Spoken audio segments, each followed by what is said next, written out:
জলবায়ু সম্মেলনের 5 দিনেও ক্ষতিগ্রস্ত দেশগুলোর জন্য মেলেনি অর্থায়নের প্রতিশ্রুতি। বিশ্ব নেতাদের দর কষাকষিতে অসন্তুষ্ট তরুণ প্রজন্ম। তারা যে আশ্বাস দিচ্ছে সেই আশ্বাসে আসলে ডে বাই ডে আমরা কিন্তু আরো ক্ষতির দিকে যাচ্ছি। আমাদের যে ক্ষয়ক্ষতি হচ্ছে সেটা এখন বিলিয়ন দিয়ে আসলে মোকাবেলা করা পসিবল হচ্ছে না। কপ আসলে কপের জন্য হচ্ছে কিনা সেটা যখন প্রশ্নের মুখে, তখন আসলে আমরা জলবায়ু সুবিচার পাবো কিনা এটা নিয়ে আমরা খুবই চিন্তিত এবং আতঙ্কিত। শ্রমিকের নিরাপত্তা ও ন্যায্য মজুরি নিশ্চিত করতে চায় সংস্কার কমিশন। ট্রেড ইউনিয়নের অধিকারের পাশাপাশি পরিবর্তন আসবে আইনি কাঠামোতে। এমনভাবে নিশ্চিত করার জন্য সুপারিশ করা যেটা শ্রমিকের এবং তার পরিবারের জীবনমান উন্নয়ন করবে, পাশাপাশি এটি একটি সুসমন্বিত এবং সৌহার্দ্যপূর্ণ শিল্প সম্পর্ক পরিবেশ তৈরিতে সহায়তা করবে। ল্যান্ড ক্রুজার, মার্সিডিজ বেঞ্জ সহ সাবেক মন্ত্রী এমপিদের আনা বিলাসবহুল গাড়ি পড়ে আছে চট্টগ্রাম বন্দরে, শিগগিরই উঠবে নিলামে। ছাত্র জনতার আন্দোলনে মাদারীপুরে আহত অর্ধশত মানুষ পাচ্ছেন না সুচিকিৎসা। শারীরিক যন্ত্রণার সাথে অর্থাভাবে দুর্বিষহ জীবন। আমাদের সাথে যে মেয়ে শিক্ষার্থীগুলো ছিল ওদেরকে বাঁচাতে গিয়ে আজ আমার একটি চোখ নষ্ট হয়ে গেছে। একটা চোখ তার এই পর্যন্ত অন্ধ, তার পাশাপাশি আর একটা চোখও অন্ধর মতোই কম দেখে। ঢাকায় যাওয়ার পরে আমার 2টা অপারেশন হয়েছে, আরও 2টা অপারেশন বাকি আছে আমার। যুক্তরাষ্ট্রে প্রবাসী বাংলাদেশিদের জন্য তৈরি হচ্ছে স্থায়ী কবরস্থান। প্রথম ধাপে থাকবে 25,000 মরদেহ দাফনের ব্যবস্থা। 6 মাসের মধ্যেই কার্যক্রম শুরুর আশা। ডুবো চর আর জলবায়ু পরিবর্তনের প্রভাবে কমছে ইলিশের স্বাদ ও গন্ধ, ধরা পড়ছে না বড় মাছ। কার্যকর পদক্ষেপে পানি গুণাগুণে অনেক ক্ষেত্রে অনেক জায়গায় পরিবর্তন, যে সমস্ত কারণে ইলিশের যে বর্তমান সময়ে যে সমস্ত ইলিশ এটি ঠিক যেন পূর্বের মতো স্বাদ ওইভাবে পাওয়া যাচ্ছে না। ভয়াবহ বায়ু দূষণে বাড়িতেও মাস্ক পরছে দিল্লিবাসী। প্রয়োজন ছাড়া বাইরে বের না হতে নির্দেশনা প্রশাসনের। শহর থেকে সরে যেতে বলছেন চিকিৎসকরা।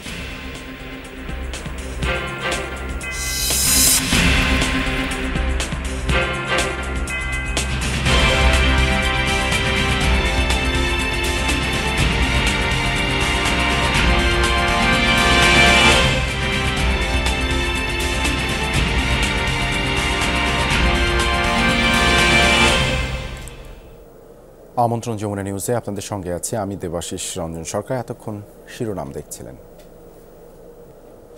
বিলিয়ন নয় ট্রিলিয়ন ডলারের জলবায়ু অর্থায়ন নিশ্চিত করতে হবে ধনী দেশগুলোকে। বিশ্ব নেতাদের প্রতি এমন আহ্বান জানিয়েছেন বাংলাদেশের তরুণরা।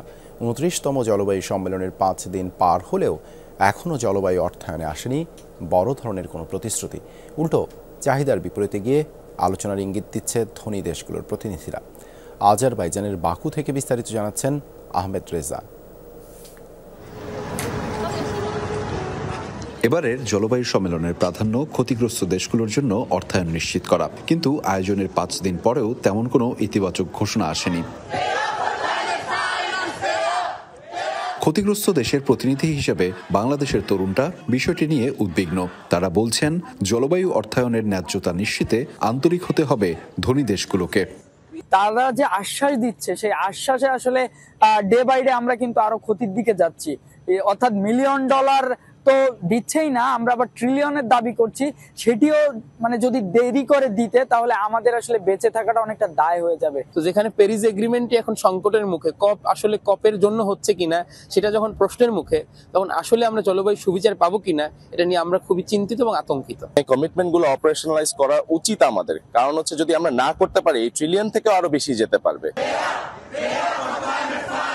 যেখানে জলবায়ুর প্রভাবে ক্ষতিগ্রস্ত দেশগুলোর জন্য প্রয়োজন ট্রিলিয়ন ডলার, সেখানে বিশ্ব নেতারা দর কষাকষি করছেন বিলিয়ন ডলারের সহায়তা নিয়ে, যা রীতিমতো হাস্যকর মনে করছেন বাংলাদেশের তরুণরা। 100 বিলিয়নের যে কমিটমেন্ট ছিল সেটাকে এখন কিন্তু আমরা ট্রিলিয়ন চাচ্ছি। আমাদের যে ক্ষয়ক্ষতি হচ্ছে সেটা এখন আর বিলিয়ন দিয়ে আসলে মোকাবেলা করা পসিবল হচ্ছে না। এখনো পর্যন্ত প্রচুর তালবাহানা চলছে কত টাকা দেওয়া হবে না হবে সেটা নিয়ে। আমরা আজকে সকালেও দেখছিলাম যে আমরা একদিকে দাবি করছি $1 ট্রিলিয়ন, কিন্তু আসলে নেগোসিয়েশন হচ্ছে মাত্র 100, 200, 300 বিলিয়ন ডলার না, $1,000,000 নিয়ে। যেখানে COP29 এর নামই দেওয়া হয়েছিল ওয়ান কাইন্ড অফ ফাইন্যান্স কপ, সেখানে আমরা এখনো দেখি যে তারা অ্যাডাপ্টেশনের ফান্ডের জন্য শুধুমাত্র 300 মিলিয়ন ফান্ডের চিন্তা ভাবনা করতেছে পলিসির নামে এবং বিভিন্ন ধরনের ল্যাকিংস এর নামে তারা বলছে you have research lackings and all that. এসবের নামে আমাদের অনেক ধরনের আস্ক করতেও আমাদের অনেক এলডিসি কান্ট্রিজ গুলোর অনেক সমস্যা হচ্ছে। শুধু লাভের হিসাব নিকেশ ও ব্যবসায়িক কর্মযোগের জন্য জলবায়ু সম্মেলন না করতেও আহ্বান জানিয়েছেন তারা। ন্যাশনাল ক্লাইমেট ফাইন্যান্সিং মেকানিজম, সেখানে তরুণদের নিডস এবং তরুণদের ডিমান্ডস গুলোকে অ্যাড্রেস করা হোক এবং তরুণদের কাছেও কিছু ক্লাইমেট ফাইন্যান্স চ্যানেল করা হোক। ট্রিলিয়ন বা মিলিয়ন এটা একটা নাম্বার না, এটা আমার পৃথিবীর নিড। সো আমাদের ঠিক যতটুকু প্রয়োজন ততটুকুই দেওয়া। ইউথ এঙ্গেজমেন্ট হোক রিসোর্সফুল, ইভেন্টফুল এবং ভ্যালুয়েবল। 29তম জলবায়ু সম্মেলনের 5 দিন অতিবাহিত হলেও অর্থায়ন নিয়ে এখন পর্যন্ত আসেনি তেমন কোনো ধরনের ইতিবাচক বার্তা জানিয়ে উদ্বেগ প্রকাশ করেছেন বাংলাদেশের তরুণরা। তারা মনে করছেন ধনী দেশগুলোর এমন আচরণ এই জলবায়ু সম্মেলনকে অর্থহীন এবং অকার্যকর করে তুলছে, ফলে সেটিকে গুরুত্বপূর্ণ, কার্যকর এবং অর্থবহ করে তুলতে এখনই উদ্যোগ নেওয়া প্রয়োজন বলেও মনে করছেন তারা। Ahmed Reza, Jamuna news, Baku, Azerbaijan.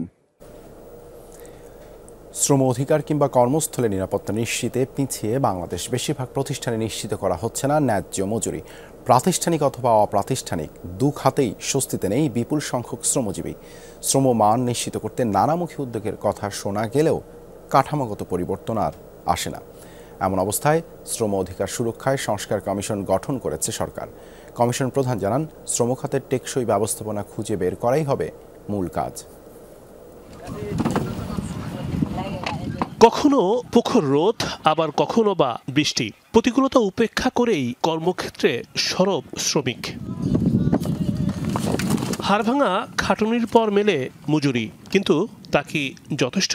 মূল্যস্ফীতির এই অস্থির সময়ে আয় ব্যয়ের হিসাব কি মেলে? কর্মক্ষেত্র কি ঝুঁকিমুক্ত? সারাদিন কাদার ভিতরে, বালুর ভিতরে থাকতে হয়, পরিশ্রম হয় মেলা, শরীরে ঘাম ঝরে। আগে তো মনে করেন 300 টাকা আয় করতাম, এখন 700-800 টাকা আয় করি। সমান। দেশের বিপুল সংখ্যক মানুষ কর্মক্ষেত্রে স্বস্তিতে নেই, নিশ্চিত হচ্ছে না শ্রম অধিকার। গুরুত্ব বিবেচনা করে পরিবর্তিত এই সময়ে শ্রম অধিকার সুরক্ষা সংস্কার কমিটি গঠন করেছে সরকার। মূলত 5 থেকে 6টি দিক গুরুত্ব দেবে কমিশন। সামনে আসবে শ্রমিকদের মৌলিক অধিকারের দিক, এছাড়া আইনি কাঠামো পরিবর্তন, সামাজিক নিরাপত্তা নিশ্চিত, ট্রেড ইউনিয়ন করার অধিকারের দিকগুলো খতিয়ে দেখা হবে। বাংলাদেশের নীতি অনেক আছে, কিন্তু আইন এবং তার বাস্তবায়ন যদি না হয় তাহলে এটা পরিবর্তন হবে না। সামাজিক নিরাপত্তা, নিরাপদ কাজ এবং ট্রেড ইউনিয়ন অধিকার এমনভাবে নিশ্চিত করার জন্য সুপারিশ করা যেটা শ্রমিকের এবং তার পরিবারের জীবনমান উন্নয়ন করবে, পাশাপাশি এটি একটি সুসমন্বিত এবং সৌহার্দ্যপূর্ণ শিল্প সম্পর্ক পরিবেশ তৈরিতে সহায়তা করবে। প্রাতিষ্ঠানিক ও অপ্রাতিষ্ঠানিক মিলিয়ে শ্রমখাতে দেশে এখন নিয়োজিত 8 কোটির বেশি মানুষ, কিন্তু কর্মক্ষেত্রে বিপুল সংখ্যক মানুষের নেই নিরাপত্তা। ঝুঁকি বিবেচনায় দেয়া হচ্ছে না ন্যায্য মজুরি। প্রভিডেন্ট ফান্ড একদম যে ন্যূনতম একটা ব্যাপার, যেটা শ্রমিক সঞ্চয় কন্ট্রিবিউট করবে, মালিক কন্ট্রিবিউট করবে, সেটাও কিন্তু বাধ্যতামূলক করা হয় নাই। তাহলে একজন শ্রমিক যখন 20 বছর চাকরি করার পরে বিদায় নেয়, তখন কিভাবে নিবে সে? আইনে আছে গ্র্যাচুইটি দেওয়া হয়, কিন্তু সেটা কয়টা সেক্টর দেয়? আপনার জাতীয় ন্যূনতম মজুরি, আপনার কয়েকটা সেক্টর ছাড়া কিন্তু বাংলাদেশের ব্যাপক সংখ্যক শ্রমিকের দাবি করারই কোনো পথ নাই যে কত টাকা সে মজুরি পাবে। পদে পদে বৈষম্যের শিকার হচ্ছে শ্রমিক, কর্মজীবন শেষে মিলছে না আর্থিক নিশ্চয়তা। এক্ষেত্রে আইনি ভিত্তিও খুব দুর্বল, ন্যূনতম মজুরি নির্ধারণ হচ্ছে না, হলেও তা মানছে না অনেক প্রতিষ্ঠান। তাই যে সেক্টর ভিত্তিক যে মজুরিটা, এটা হচ্ছে কয়েকটা সেক্টরের মধ্যে সীমাবদ্ধ হতে পারে, সেটা 40টা, কিন্তু 40টা সেক্টর কত পার্সেন্ট মানুষকে রিপ্রেজেন্ট করে? সুতরাং এটা কোনোভাবেই, যত উদ্যোগ আমরা দেখতেছি আইন থেকে শুরু করে শ্রম আদালত থেকে শুরু করে, এটা হচ্ছে প্রাতিষ্ঠানিক সেক্টরের অল্প কিছু শ্রমিকের জন্য। মনে রাখতে হবে প্রাতিষ্ঠানিক সেক্টরের সবার জন্য না। উচ্চ মূল্যস্ফীতির এই সময়ে তৈরি হচ্ছে শ্রম অসন্তোষ। সুরাহায় টেকসই পন্থা বের করতে চায় কমিশন। সকল সদস্য অন্তর্ভুক্ত হলে শুরু হবে শ্রমিক, মালিক, সরকারের সঙ্গে আলোচনা। রিমন রহমান, যমুনা নিউজ, ঢাকা। নিলামে উঠছে সাবেক মন্ত্রী এমপিদের আনা বিলাসবহুল 24টি গাড়ি। 5 আগস্ট আওয়ামী লীগ সরকারের পতনের পর আর খালাস করা হয়নি এসব গাড়ি। এর মধ্যে বেশিরভাগই ল্যান্ড ক্রুজার, প্র্যাডো ও মার্সিডিজ বেঞ্জ। আমদানি হয়েছে জাপান আর সিঙ্গাপুর থেকে। এমন 42টি গাড়ি পড়ে আছে চট্টগ্রাম বন্দরে। প্রথম দেখায় শোরুম মনে হলেও বিলাসবহুল এসব গাড়ি পড়ে আছে চট্টগ্রাম বন্দরের শেডে। শুল্কমুক্ত সুবিধায় এগুলো এনেছিলেন আওয়ামী লীগ সরকারের মন্ত্রী এমপিরা। 5 আগস্ট সরকার পতন হওয়ায় খালাস করতে পারেননি 44টি গাড়ি, এর মধ্যে নিলামে উঠছে 24টি। সাবেক তথ্য প্রতিমন্ত্রী মোহাম্মদ আরাফাত, সাবেক সংসদ সদস্য তারানা হালিম, চট্টগ্রামের সাবেক সংসদ সদস্য এস এম আল মামুন ও মুজিবুর রহমানের আমদানি করা গাড়ি রয়েছে এবারের চালানে। এ ধরনের গাড়ির উপর 810% শুল্ক কর প্রযোজ্য হলেও সংসদ সদস্যদের তা দিতে হয় না। পট পরিবর্তনের কারণে খালাস নিতে না পারা এসব গাড়ি নিলামে তোলার প্রক্রিয়া শুরু হয় সেপ্টেম্বর থেকে। প্রাক্তন এমপিদের শুল্কমুক্ত কোঠায় এনেছে সেরকম প্রায় 23-24টা গাড়ি আছে, যেগুলো আমরা 30 দিন পরেই এগুলা কাস্টমসকে হ্যান্ডওভার করেছি। কাস্টমস তাদের ফর্মালিটি অনুযায়ী এখন সেগুলো নিলামে যাবে। যেহেতু আমাদের 2বার আমরা নোটিফিকেশন দেই, ইউজুয়ালি 15 দিন সময় দিই, সেক্ষেত্রে আমাদের 1.5 মাসের মতো লাগবে। আমরা যদি নিলাম প্রক্রিয়া চাই, যদি তারা সেটা না নিতে চায়, সেক্ষেত্রে আমরা নিলাম প্রক্রিয়া যাবো এবং সেটা মোটামুটি 1.5-2 মাস সময় লাগবে আমাদের নিলাম শুরু করতে। এর আগে প্রথম দফায় গত 18 সেপ্টেম্বর নিলামে উঠে 2 সংসদ সদস্যের আমদানি করা মার্সিডিজ বেঞ্জ ও ল্যান্ড ক্রুজার।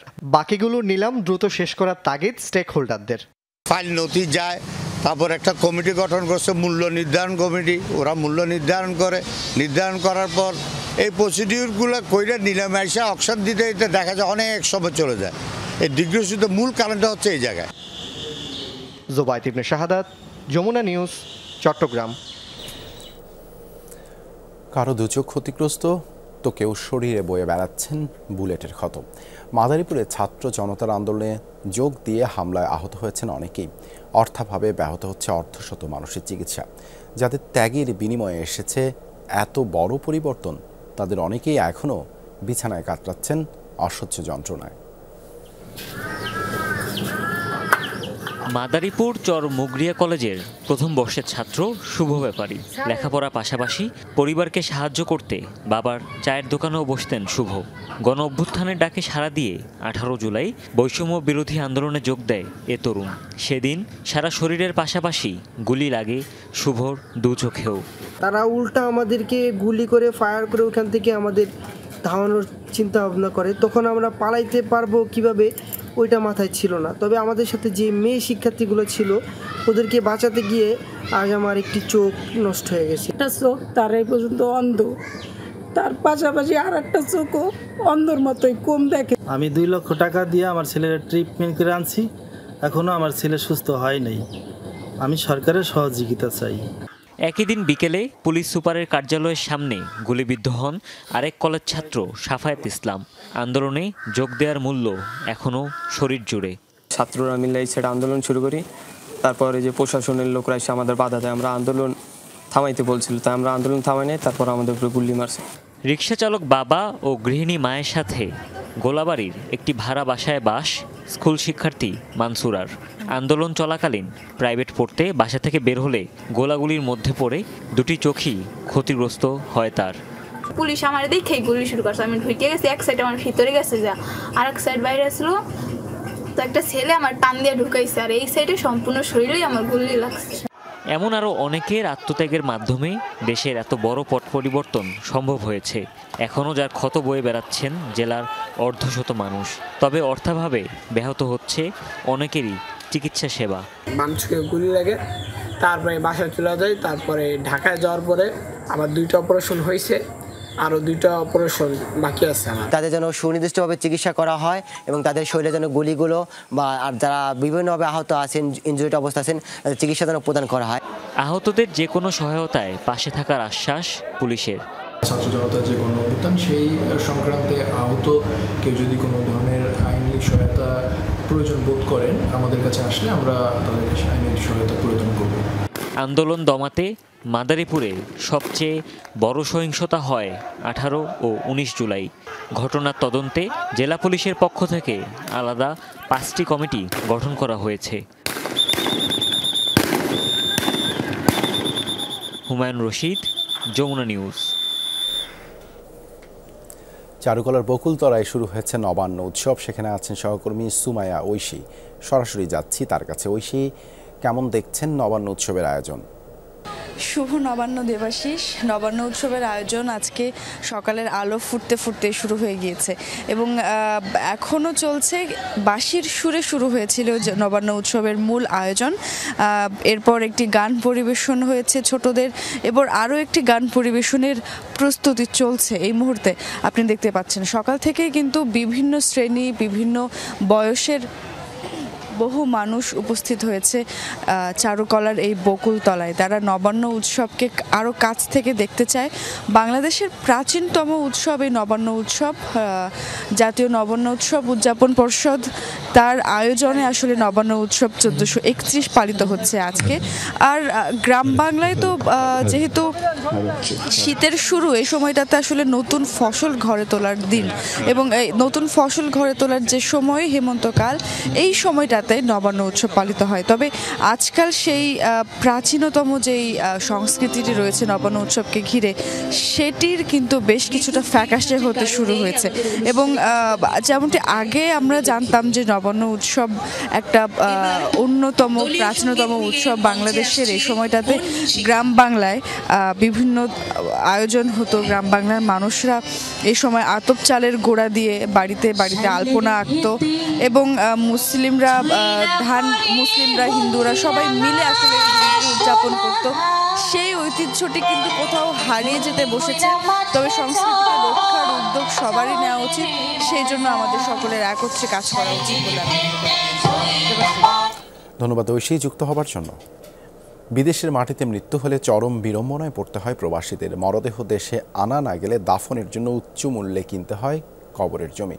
বিষয়টি সমাধানে এবার স্বল্প খরচে স্থায়ী কবরস্থানের ব্যবস্থা হচ্ছে যুক্তরাষ্ট্রে, যেটি হবে প্রবাসীদের জন্য সবচেয়ে বড় নিজস্ব কবরস্থান। যুক্তরাষ্ট্র থেকে ফিরে আরও জানাচ্ছেন বিশেষ প্রতিনিধি আব্দুল্লাহ তুহিন। মূল শহর থেকে 70 কিলোমিটার দূরে অরেঞ্জ কাউন্টির পাহাড় জঙ্গলের মাঝে বিস্তীর্ণ সবুজ ভূমি। অপেক্ষাকৃত সমতল এলাকার 124 একর জায়গা জুড়ে প্রস্তাবিত কবর প্রকল্প। এখানে যতটুকু দেখতেছেন এগুলো সব আমাদের জায়গার অংশ। বর্তমানে বেশ কিছু কবরস্থানে বাংলাদেশি বিভিন্ন সমিতির নামে কেনা অংশে মরদেহ দাফনের সুযোগ থাকলেও সেটা অনেক ব্যয়বহুল। এখানে কবর আছে, বিভিন্ন কবর আছে এবং সেটা ব্যবসায়িকভাবে কবর আছে, কিন্তু সেগুলো বাংলাদেশিদের কোনো মালিকানা নাই। আর সেগুলো বিভিন্ন মুসলিম কবরস্থান আছে, খ্রিস্টান কবরস্থান আছে, চাইনিজদের আছে। বাংলাদেশি মুসলমানরা মুসলিম যেসব কবরস্থান আছে সেগুলোতে ব্যক্তিগতভাবে বা সাংগঠনিকভাবে, সাংগঠনিক মানে বিভিন্ন সমিতি যারা আছে তাদের মাধ্যমে 200, 300, 400 কবর কিন্তু। তো এটা দীর্ঘদিন ধরে কবর কেনার কারণে মানুষ তো মরেছে এবং করোনার সময় প্রচুর মানুষ মারা গেছে। স্বাভাবিক কারণে এই কবরগুলোর সংখ্যা কমে গেছে। আর বাংলাদেশিরা দীর্ঘদিন ধরে দেখছে যে এখানে যেহেতু সংখ্যা বাড়তেছে তাদের তো কবর লাগবে। সেই কারণে চিন্তা থেকে বিভিন্ন সোসাইটির চিন্তা থেকে এগুলো মাথায় এসছে এবং নোয়াখালী সোসাইটি সেদিক থেকে এগিয়ে গেছে। কোনো সমিতির সদস্য না হলে সাধারণ প্রবাসীদের জন্য তাৎক্ষণিক কবরের জায়গা কেনা অত্যন্ত কঠিন। আমাদের এখানে যে হাইয়েস্ট পয়েন্টটা দেখতেছেন, হাইয়েস্ট পয়েন্টে আমাদের বিল্ডিংটা হবে। তারপরও অঙ্গরাজ্য ভেদে জনপ্রতি পরিশোধ করতে হয় $5,000 থেকে $15,000। এসব চিন্তা করে নোয়াখালী সমিতির সদস্য এই তরুণ ব্যবসায়ী মরদেহ দাফনের স্থায়ী উদ্যোগ নেন। যে নিউ ইয়র্ক সিটিতে ডেলি মনে করেন 4,000 থেকে 5,000 লোক মারা যেত। এমন সময় ছিল যে ডেলি 5,000 লোক মারা যেত নিউ ইয়র্ক সিটিতে। তখন আমরা মানুষের কবর যে প্রয়োজনীয়তা, তখন আসলে মূলত উপলব্ধি হয়েছে যে কবরের কত প্রয়োজন। মানুষের আগে বাড়ি কিনতো, ব্যবসা কিন্তু কোভিডকে কেন্দ্র করে মানুষ কবরের জায়গা কিনা শুরু করেছে। আমরা অনেক স্ট্রাগল করেছি কবরের জায়গা নিয়ে, এবং কি কোভিড পরবর্তী কবরের জায়গার দামটা অনেক বেশি বেড়ে গেছে। তখন আমরা নোয়াখালী সোসাইটিকে চিন্তা করলাম যে আমরা তো আসলে এখানে কল্যাণমূলক কাজ করার জন্য এসেছি, আমরা কীভাবে মানুষের বাংলাদেশের জন্য, বিশেষ করে বাংলাদেশের জন্য কীভাবে আমরা কাজ করতে পারি। এই প্রজেক্টটা হচ্ছে একটা মাত্র প্রজেক্ট যেটা ইউনাইটেড স্টেটসের ভিতরেই largest only Muslim cemetery own by Bangladeshi, এবং এটা মেনটেন করা হবে বাংলাদেশিদেরকে দিয়ে। তো যার কারণে আমরা এই প্রজেক্টটা তখন চিন্তাধারা আমাদের আসছে। আমরা বাইরে কবর কেনার জন্য গিয়েছিলাম, কিন্তু দেখলাম যে ওখানে যে দাম পড়ে, আমরা যদি নিজেরা একটু সময় দিয়ে তৈরি করি তাহলে এটা মানুষের জন্য আরও অনেক বেটার হবে। তবে জায়গা কেনাই শুধু নয়, সবচেয়ে বড় চ্যালেঞ্জ বিভিন্ন ধাপে পরীক্ষা নিরীক্ষা ও অনুমোদনের বিষয়টি। সেমিটারি ডিজাইন, ইঞ্জিনিয়ারিং বিভিন্ন যে টেস্টগুলো করেছি ওই টেস্টের জন্য, প্লাস আপনার যে আমরা যে কন্ট্রাক্টটা করেছি ওই সব কিছু মিলে আমরা অলমোস্ট $5 মিলিয়ন খরচ করছি। আবার আপনারা দেখতেছেন এখানে এখনও কোনো ডেভেলপমেন্ট হয় নাই, এখানে রাস্তা বানাইতে হবে, গ্যারেজ বানাইতে হবে। আমরা ওই পাশে একটা বিল্ডিং করব যেখানে 150 লোকের নামাজ পড়ার জায়গা থাকবে। তো এই কষ্টটা আমাদেরকে কভার করতে হবে, প্লাস আমরা যারা কাজ করবে তাদেরকে ফেরল দিতে হবে, মেনটেন করতে হবে। আমরা মূলত এটা সার্ভিস, কিন্তু এটা ব্যবসার জন্য না, কিন্তু আমাদের এক্সপেন্সটা আমাকে কভার করতে হবে। আমরা চেষ্টা করবো এটাকে মিনিমাম রাখার জন্য। সবকিছুর অনুমোদন চূড়ান্ত হলে আগামী 6 মাসের মধ্যে এই কবরস্থানের কার্যক্রম শুরু হবে বলে আশা উদ্যোক্তাদের, যেখানে প্রথম ধাপে 25,000 মরদেহ দাফনের ব্যবস্থা থাকবে। পেছনের এই বিস্তীর্ণ জায়গা শুধু নয়, এর আশপাশে এবং আমারও পেছনে যে জায়গাগুলো আছে, এই সব জায়গা মিলে প্রায় 1 লক্ষ কবরের সংস্থাপন হবে। তার চেয়েও বড় কথা হচ্ছে আমেরিকার বুকে বাংলাদেশি মালিকানায়, বাংলাদেশি ব্যবস্থাপনায় শুধুমাত্র বাংলাদেশিদের জন্য এই কবর ব্যবস্থাপনা হচ্ছে, যা কিনা প্রবাসীদের দীর্ঘদিনের স্বপ্ন ছিল। Abdullah Tuhin, Jamuna news, Orange County, New York. রাজধানীর হাজারীবাগে ছুরিকাঘাতে প্রাণ গেল এক কিশোরের। বৃহস্পতিবার রাতে ঘটনা ঘটে। নিহতের স্বজনদের অভিযোগ, চোর ধরতে গিয়ে 2 গ্রুপের কথা কাটাকাটির এক পর্যায়ে ছুরিকাঘাত করা হয় নিহত শান্তকে। স্বজনরা জানান, বৃহস্পতিবার রাতে হাজারীবাগে একটি সাইকেল চুরি হয়। স্থানীয় কিশোর শাহাদাত হোসেন শান্ত ও তার বন্ধুদের সন্দেহ হয় একটি গ্রুপকে। চুরির ব্যাপারে জিজ্ঞাসাবাদ করতে গেলে উল্টো সন্দেহভাজনরা তাদের উপর আক্রমণ করে। এ সময় ছুরির আঘাতে গুরুতর জখম হন শান্ত। স্থানীয়রা তাকে উদ্ধার করে গুরুতর অবস্থায় হাসপাতালে ভর্তি করেন। 6 ঘন্টা পর মারা যায় সে। আক্রমণকারীরা সবাই মাদকাসক্ত ছিল বলে অভিযোগ ওই কিশোরের পরিবারের। এ ঘটনায় 3 জনকে আটক করেছে হাজারীবাগ থানা পুলিশ। আমরা 3 জন ছিলাম, আমাদেরকে ঢুকায়া ভিতরে আটকায় দিছে। আটকায় দেওয়ার পরে তো ওরা শুধু চাকু, একটা জং পরা চাকু ছিল, ওই চাকু দিয়ে আমাদেরকে আঘাত করছে। ওকেও মনে করেন যে পার মারছে, এদিকে একটা মারছে, এদিকে একটা মারছে। চাকু এমন ভাবে ঢুকাইছে আমার ভাইয়ের ফুসফুসিতে লেগে গেছে, ফুসফুসিতে আমার ভাইরা বাঁচতে দিল না। আমি চাই এখন সুস্থভাবে বিচার চাই, আমি ফাঁসি চাই, ফাঁসি চাই, আমি আর কিচ্ছু চাই না, ফাঁসি চাই। এই কিশোর গ্যাংয়ের আপনারা কিভাবে কি করবেন, এটা অবশ্যই আইনের আওতা আনা উচিত। আইন প্রশাসন এখানে একটা দেখুক। বর্ষা পেরিয়ে হেমন্তে ও জলাবদ্ধতায় নাকাল ফরিদপুরের বোয়ালমারী পৌরসভার কয়েক হাজার মানুষ। অপরিকল্পিত ড্রেনেজ ব্যবস্থা, জলাধার ও খাল ভরাট করে বাসা বাড়ি নির্মাণে বাধাগ্রস্ত হচ্ছে স্বাভাবিক পানি প্রবাহ। বছরের অর্ধেক সময় জলাবদ্ধতা থাকায় নারী ও শিশুদের নিয়ে বাড়ছে উৎকণ্ঠা। দ্রুত সমস্যা সমাধানের দাবি ভুক্তভোগীদের। ফরিদপুরের বোয়ালমারী পৌরসভার চিত্র এটি। প্রায় 3 মাস আগের ভারী বর্ষণে সৃষ্ট জলাবদ্ধতায় এখনো ডুবে আছে রাস্তাঘাট, বাসাবাড়ি। দুর্ভোগে দিন কাটাচ্ছেন স্থানীয়রা। পৌরসভা গঠনের পর থেকে আর সংস্কার হয়নি ড্রেনেজ ব্যবস্থার। এছাড়া দখল দূষণে বেহাল দশা খালগুলোর। এতে বছরের অর্ধেক সময় জলাবদ্ধ থাকায় বাড়ছে মশার উপদ্রব সহ নানা রোগবালাই। ছেলেমেয়ে চলতে পারে না, স্কুলে যেতে পারে না, এরকম চলা যায়। পানি এভাবেই রয়েছে, পানি শুকাবে রোদ ধরে, তাই পানি যাওয়ার কোনো ব্যবস্থা নাই আমাদের এই জায়গা। ড্রেনটা আছে, এটা সাইডের জমি ছাড়া উঁচু, এখান দিয়ে কোনো পানিও যায় না। আমাদের ঘরে পানি উঠে গেছে, আমরা স্কুলে যাই যে সময় জামা কাপড় হাতে নিয়ে রোডের পর পরে তারপর স্কুলে যাই, আবার স্কুলেতে এসে জামা কাপড় তুলে ঘরে নেয়। সরকারি জায়গায় মালিকানা দখল হয়েছে, এইগুলো উচ্ছেদ করে প্রশাসনিক দায়িত্ব এখন আছে ইউনো মহোদয়, তিনি পারমাত্র এটা সমাধান করতে। দায়িত্বভার গ্রহণের পর জলাবদ্ধ এলাকা পরিদর্শন করেছেন উপজেলা নির্বাহী কর্মকর্তা। তবে অপরিকল্পিত ঘরবাড়ি নির্মাণ, ব্যক্তি মালিকানাধীন জমির মধ্য দিয়ে ড্রেনেজ ব্যবস্থা নির্মাণে অনাপত্তিপত্র না দেয়ায় সমস্যার সমাধান হয়নি বলে দাবি পৌর প্রশাসকের। আমরা যখন ড্রেনগুলো করতে যাচ্ছি, শেষ করতে যাচ্ছি, দেখি যে আমাদের মানুষের বাড়িঘর অপরিকল্পিত হওয়ার কারণে আমরা সেগুলো করতে পারছি না। কয়েক বছরের মধ্যেই পুরো বোয়ালমারী পৌরসভা এরিয়ার সব জায়গায় জলাবদ্ধতার সমস্যার সমাধান হবে। জলাবদ্ধতা নিরসনে টেকসই ড্রেনেজ ব্যবস্থা সহ নগরায়ন গড়তে স্থায়ী পরিকল্পনা বাস্তবায়নের দাবি পৌরবাসীর। সাইফ আহমেদ, যমুনা নিউজ। প্রকৃতিতে এখন ঋতু বদলের আয়োজন। রাতের হিমেল হাওয়া আর ভোরের কুয়াশা জানান দিচ্ছে শীতের আগমনী বার্তা। এ বিষয়ে আরও জানাতে নীলফামারী থেকে যুক্ত হচ্ছেন সহকর্মী মাহমুদ রাফিন। রাফিন, সকাল সকাল শীতের আমেজ কেমন দেখছেন?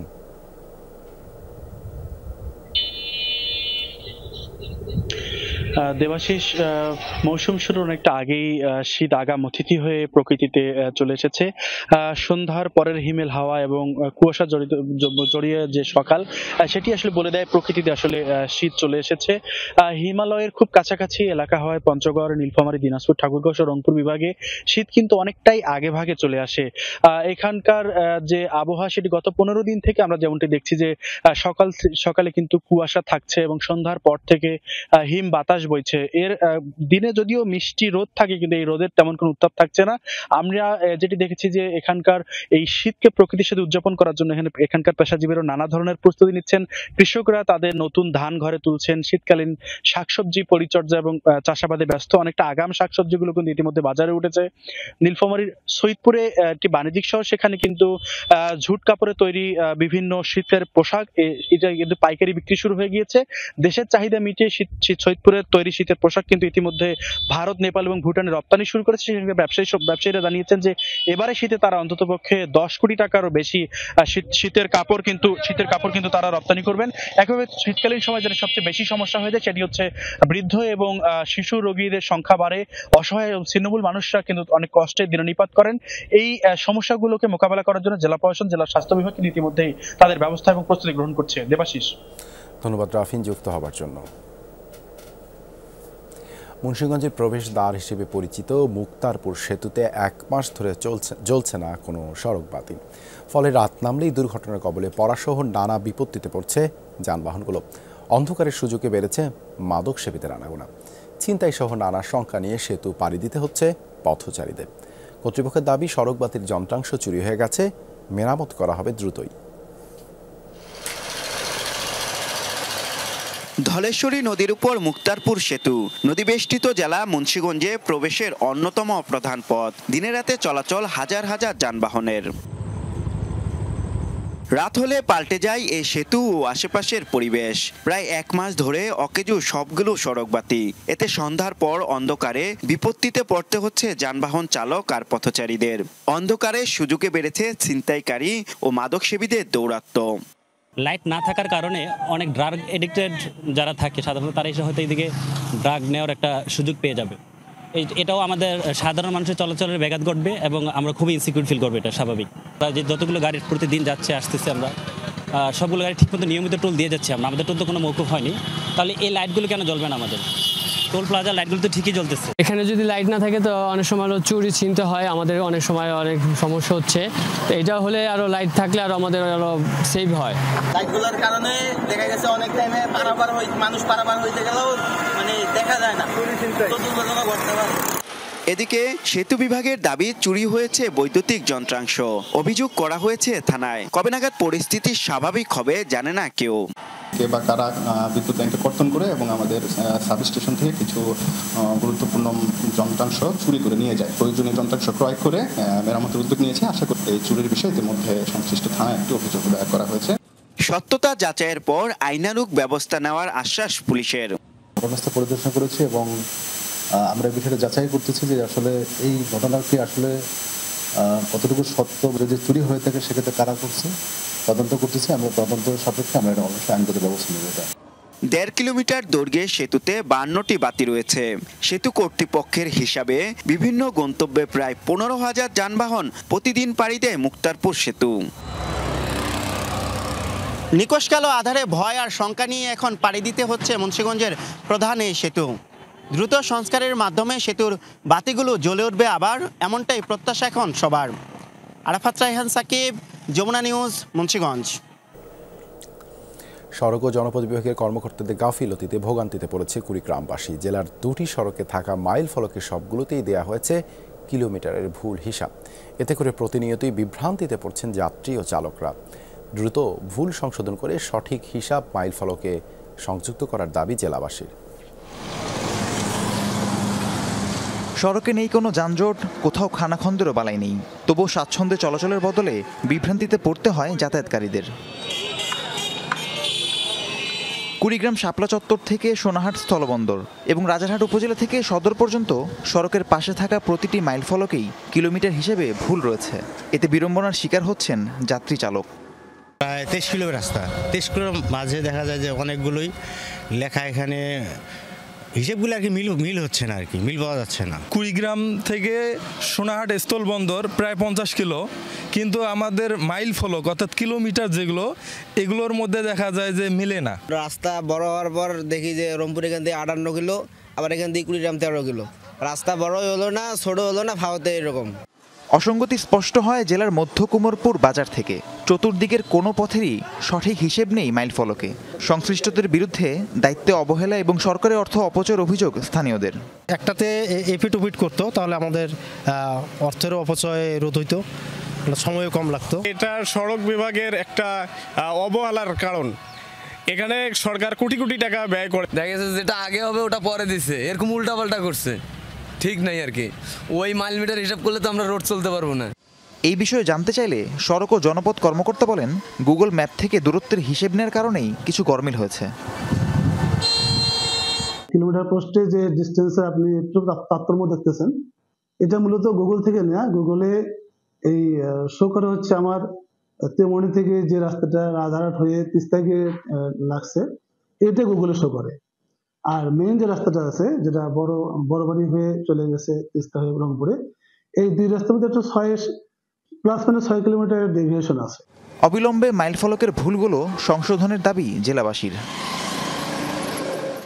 রাহিম সারোয়ার, যমুনা নিউজ।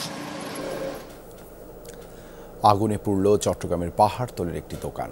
রাত 1টার দিকে সরাইপাড়া তালুকদার নগর এলাকায় এই ঘটনা ঘটে। মুহূর্তের মধ্যেই পুরো দোকানে ছড়িয়ে পড়ে আগুন। কালো ধোঁয়ায় আচ্ছন্ন হয়ে পড়ে চারপাশ। আতঙ্কিত হয়ে পড়েন আশেপাশের বাসিন্দারা। খবর পেয়ে ঘটনাস্থলে গিয়ে প্রায় 1.5 ঘন্টার চেষ্টায় আগুন নিয়ন্ত্রণে আনে ফায়ার সার্ভিসের 4টে ইউনিট। তবে এরই মধ্যে পুড়ে ছাই হয়ে যায় দোকানের মালামাল। অগ্নিকাণ্ডে হতাহতের কোনো ঘটনা ঘটেনি। বৈদ্যুতিক শর্ট সার্কিট থেকে আগুনের সূত্রপাত বলে প্রাথমিকভাবে ধারণা করছে ফায়ার সার্ভিস।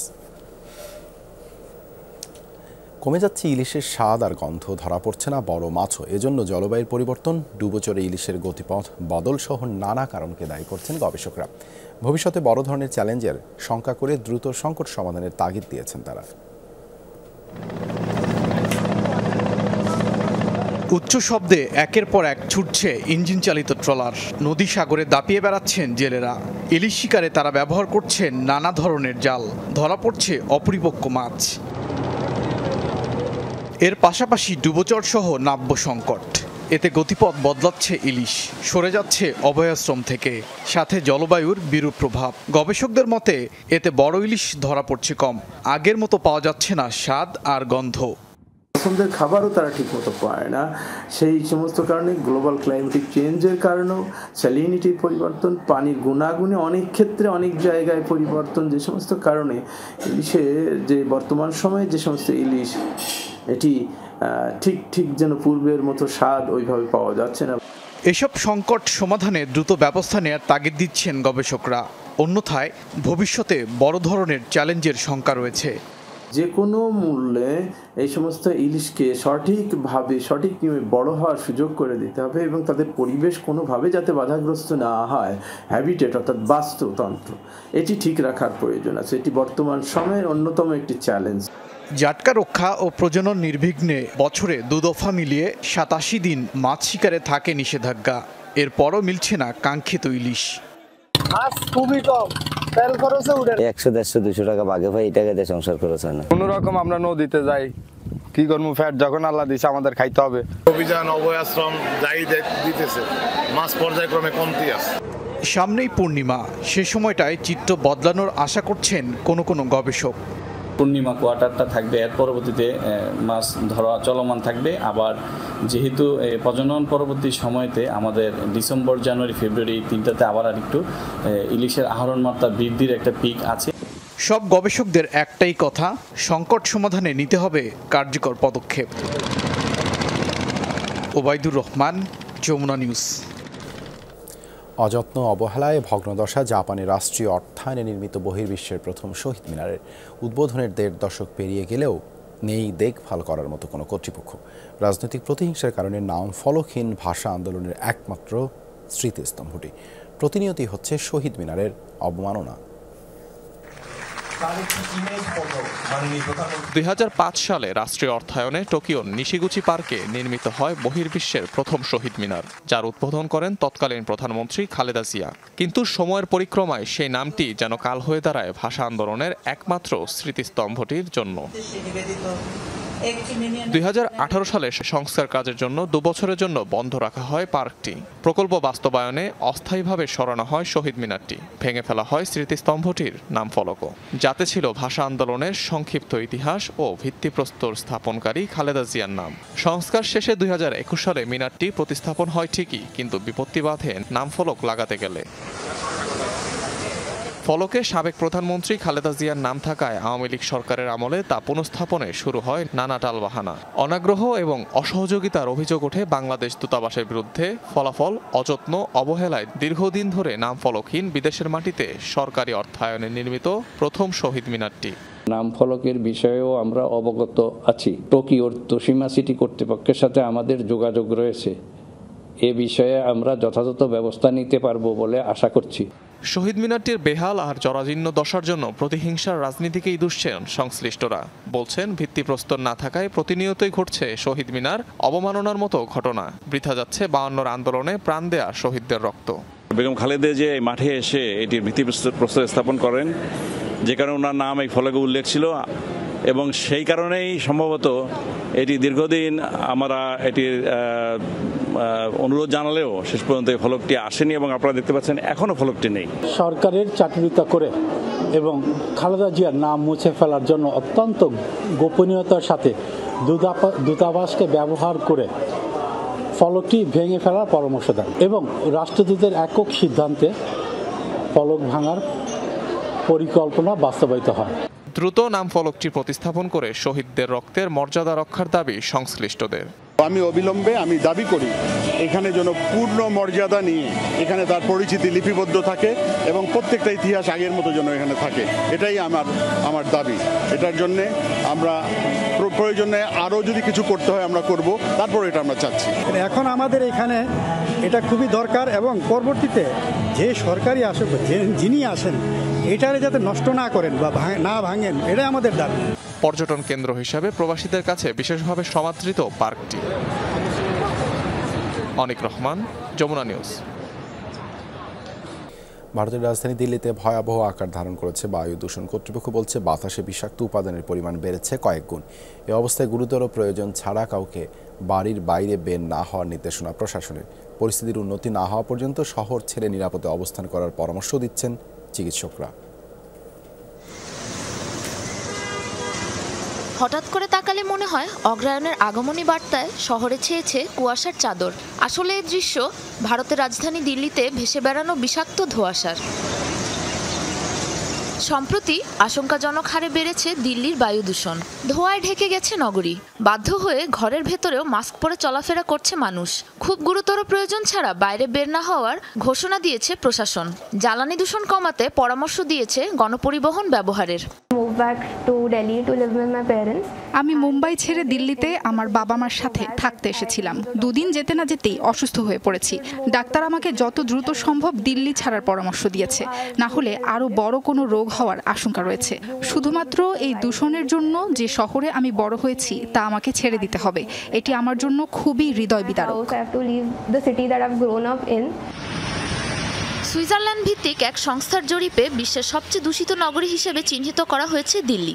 বাতাসে ভেসে বেড়ানো বিষাক্ত ধূলিকণা ফুসফুসে ঢুকে বাড়িয়ে তুলছে শ্বাসকষ্ট, নিউমোনিয়ার মতো বিভিন্ন রোগ। দিল্লির পরিবেশ দিন দিন অসহ্য হয়ে উঠছে। বিশেষ করে সকালের দিকে বাসা থেকে বেরই হওয়া যায় না। অনেক বেলা হয়ে গেলেও সূর্যের দেখা পাওয়া যায় না। এই অবস্থায় সবচেয়ে বেশি কষ্ট পাচ্ছে বাড়ির বৃদ্ধরা। মাস্ক ছাড়া বাসা থেকে বের হওয়া এখন আর সম্ভবই হচ্ছে না। পরিস্থিতি মোকাবেলায় শহরের সব প্রাথমিক বিদ্যালয় বন্ধের ঘোষণা দিয়েছে কর্তৃপক্ষ। চলছে অনলাইন ক্লাস। বন্ধ রয়েছে গুরুত্বপূর্ণ নয় এমন সব স্থাপনা নির্মাণের কাজও। দূষণ নিয়ন্ত্রণ না হওয়া পর্যন্ত দিল্লির বাসিন্দাদের নিরাপদ স্থানে সরে যাওয়ার পরামর্শ দিয়েছে চিকিৎসকরা। সাবরিনা নুসরাত, যমুনা নিউজ। ভারতের উত্তরপ্রদেশের একটি মেডিকেল কলেজের শিশু ওয়ার্ডে আগুন লেগে কমপক্ষে 10 শিশুর মৃত্যু হয়েছে। শুক্রবার রাতে রাজ্যের ঝাঁসি জেলায় ঘটেছে এই দুর্ঘটনা। নিহতের সংখ্যা আরও বাড়তে পারে বলে শঙ্কা কর্তৃপক্ষের। ধারণা করা হচ্ছে বৈদ্যুতিক শর্ট সার্কিট থেকে মহারানী লক্ষ্মীবাঈ মেডিকেল কলেজের নবজাতকদের নিবিড় পরিচর্যা কেন্দ্রে আগুন লাগে। এ সময় সেখানে 54টি শিশু চিকিৎসাধীন ছিল। পরে ফায়ার সার্ভিসের সহায়তায় আটকে পড়া শিশু ও ডাক্তারদের উদ্ধার করা হয়। 37 শিশুকে নিরাপদে সরিয়ে নেওয়া সম্ভব হয়। আহতরা হাসপাতালে চিকিৎসা নিচ্ছেন। ইসরায়েলের সাথে যুদ্ধবিরতি বাস্তবায়নে লেবাননের যে কোনো সিদ্ধান্তকে সমর্থন জানাবে ইরান। শুক্রবার বৈরুত সফরে গিয়ে এই মন্তব্য করেছেন দেশটির সর্বোচ্চ নেতা আয়াতুল্লাহ আলী খামেনির উপদেষ্টা আলী লারিজানি। লেবাননে যখন আগ্রাসনের মাত্রা বাড়াচ্ছে তেল আবিব, তখন তেহরানের পক্ষ থেকে যুদ্ধ থামানোর ইঙ্গিত দেওয়া হলো। এর আগে গত বৃহস্পতিবার লেবাননের পার্লামেন্ট স্পিকার নাভি বেরির কাছে যুদ্ধবিরতির খসড়া একটি প্রস্তাব দিয়েছেন দেশটিতে নিযুক্ত মার্কিন রাষ্ট্রদূত। যুদ্ধবিরতির আলোচনায় মধ্যস্থতা করতেই নাভি বেরিকে মনোনীত করেছে হিজবুল্লাহ। লেবাননের যুদ্ধ বন্ধে এটি যুক্তরাষ্ট্রের প্রথম লিখিত প্রস্তাব। প্রায় 2 বছর পর ফোন আলাপ করলেন রুশ প্রেসিডেন্ট ভ্লাদিমির পুতিন ও জার্মানির চ্যান্সেলর ওলাফ সোলজ। শুক্রবার এই দুই নেতার মধ্যে ঘণ্টাখানেক কথা। এ সময় তারা ইউক্রেন যুদ্ধ নিয়ে কথা বলেন। ক্রেমলিন জানায়, ইউক্রেন ইস্যুতে দ্বিমত থাকলেও সোলজ ও পুতিনের মধ্যে ইতিবাচক আলোচনা হয়েছে, তবে আলোচনার বিস্তারিত জানানো হয়নি। এর আগে 2022 সালের ডিসেম্বরে সবশেষ ফোন আলাপ হয়েছিল তাদের মধ্যে। ইউক্রেন যুদ্ধ শুরুর জেরে পশ্চিমা নেতাদের সাথে ব্যাপক দূরত্ব তৈরি হয় রুশ প্রেসিডেন্টের। গত 2 বছরে হাঙ্গেরির প্রধানমন্ত্রী ও তুরস্কের প্রেসিডেন্ট ছাড়া নেটোভুক্ত আর কোনো দেশের সরকার ও রাষ্ট্রপ্রধানের সঙ্গে কথা বলেননি পুতিন।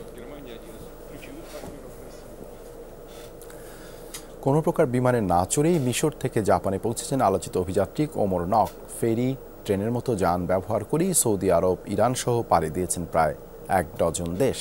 অতিক্রম করেছেন 46,000 কিলোমিটারের বেশি পথ। এক মহাদেশ থেকে আর এক মহাদেশে তার দীর্ঘ যাত্রায় সময় লেগেছে 250 দিনের বেশি। আলোচিত এই অভিযাত্রী নিজের ভ্রমণের ভিডিও প্রকাশ করে সামাজিক মাধ্যমেও বেশ জনপ্রিয়তা পেয়েছেন। আকাশযান আবিষ্কারের আগে জাহাজে করে এক দেশ থেকে অন্য দেশে পাড়ি জমানোর প্রচলন ছিল। তারও আগে ঘোড়ায় চড়ে পায়ে হেঁটে ভ্রমণেরও ইতিহাস রয়েছে।